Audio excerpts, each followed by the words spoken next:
伫咧屏东的邦山发生 Delta 病毒群组感染事件，影响到在地山野的销路。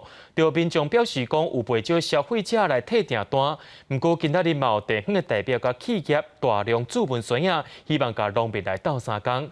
屏东地检署也当咧调查讲，到底是虾米款的人伫网络顶头乱传讲山野有病毒这款的假消息。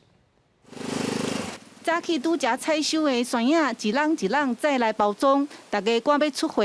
这是有企业注文500箱的山野，希望会当甲邦山农民斗相共。这个应该是在污名化。我们枋山地区来讲，芒果还是正在收获，像我们现在在采收也是外销在集货。 毋但业者生气，农民嘛真无奈，想不到Delta病毒伫邦山出现，却连邦山山野的销路嘛受影响。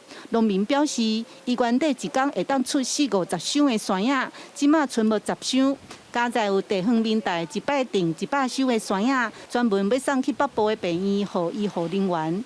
有个人定咧打电话来讲，连工啊去送，感觉足无奈啦。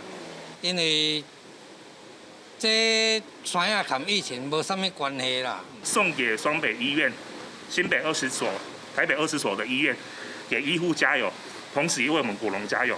除了民间发起团购，农委会表示，若是有困难的农民会当透过邦山农会来销售。原地农会一天会出6台车送山野去台北。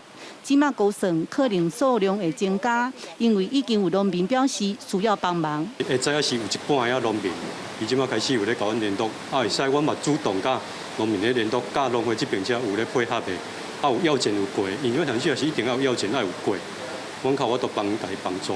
造成即摆消费者退订邦山山野事件，是因为网络传出水果会炭病毒的消息。到底这个假消息是安怎来的？屏东地检署表示，已经派检察官主动调查。记者陈嘉文、罗伟做屏东报道。